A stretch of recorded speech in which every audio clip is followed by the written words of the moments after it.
Guys, Spirit Doll coming at you. Just want to make a video here on the topic of where is the best place in the world for Indians to live. For an Indian to live and have a home in his domicile, his residence, what areas would be the best place for Indians to live at? So I want to talk about this subject of what's called a border town. Okay, if you're not heavily involved in Indian culture in the Indian world, you probably don't care about any of this. It doesn't apply to you. But if you're interested, I'll tell you what it is. So border town, what that means in Indian terminology, it's not talking about the U.S.-Mexico border. Okay, border town in Indian slang for Indians like myself, border town means a town or a city that is close to a reservation, but not technically on it.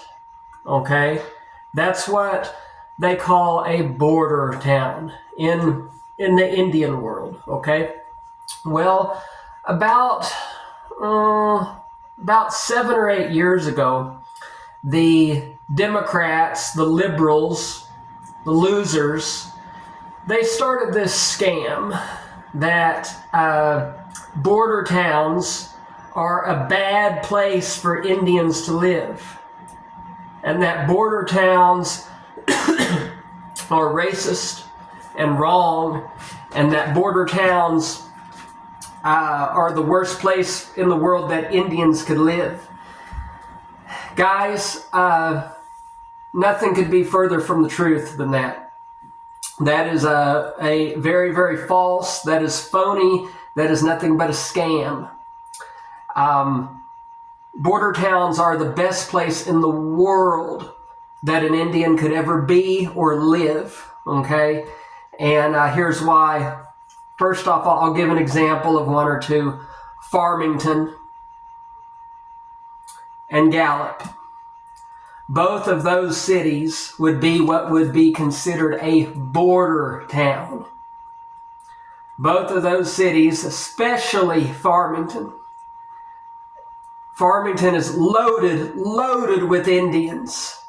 Everything there is Indian. The government is Indian. The parks are Indian. All the employees at stores and restaurants and police and everyone else is Indian. Everyone there is an Indian. You have your culture. You have your artwork. You have your language. You're living around your own people, near your own beautiful lands, and you have infrastructure, and you have places to eat, and you have things to do. You have big city amenities, yet that city are all people that you can relate to ethnically. Farmington is a very, very, very beautiful, perfect place for Indians to live. How would it be racist if everyone there's an Indian? How's it racist if all the people there are Indians? It's not. It's a scam being pushed by the liberals and the Democrats, most of which are a bunch of young kids that started this scam a few years ago. So guys, those border town areas, like the ones I just listed, Gallup and Farmington, are very, very, very perfect, wonderful, amazing, awesome places for Indians to live and have a family. I'll tell you some places that are not good for Indians to live. Places that Indians should not live and that they would have a really hard time at would be suburbs. Any suburb of a big city. Scottsdale, Arizona. No Indians there. 0.0002% Indian. No Indians there.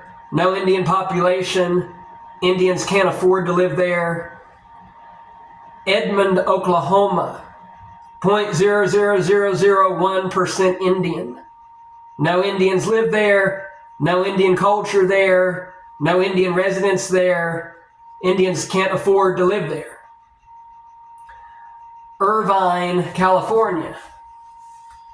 0.0000013, I believe, Indian. No Indians live there. No Indians would ever want to live there. Too expensive for Indians to live.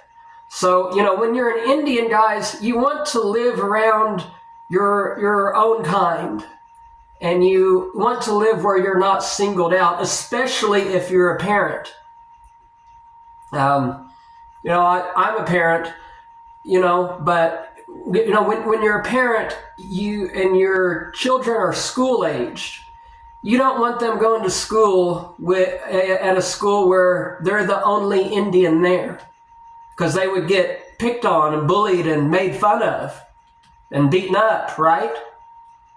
You want them to be around their own kind and their own culture and not be singled out. Nobody likes being singled out. Nobody. So there you go, guys. That's mainly all I wanted to share.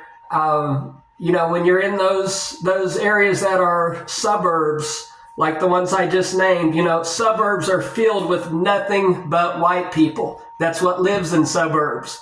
Suburbs are like 99.999% white, and then maybe 1% Asian, because that's all that can afford to live there. And people of color really don't live in suburbs. Not a place for Indians. Indians would get gunned down by the police. They would get constantly harassed, profiled, arrested.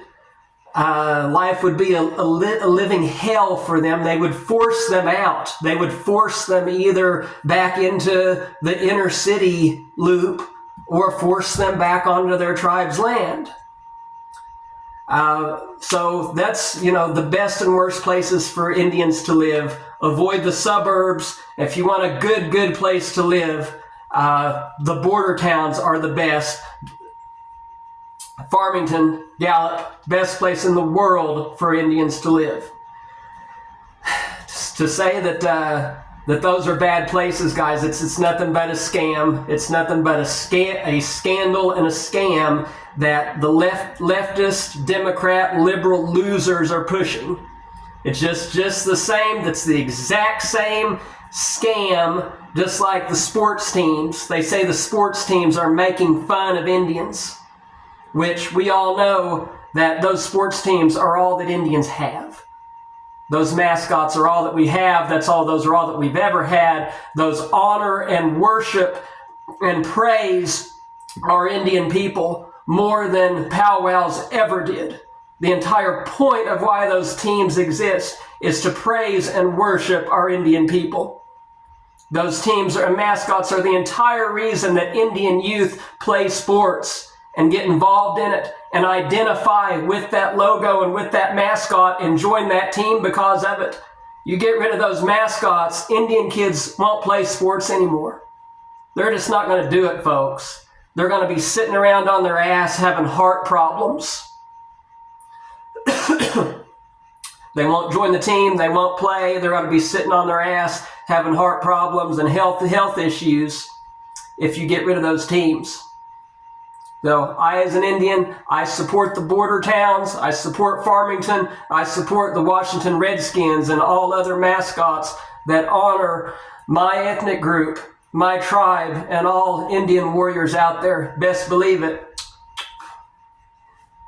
I'm rocking with the best. I'm rocking with the border towns, and I'm rocking with Rock 100.5 KTT, the cat. Meow. The cat. Best believe it.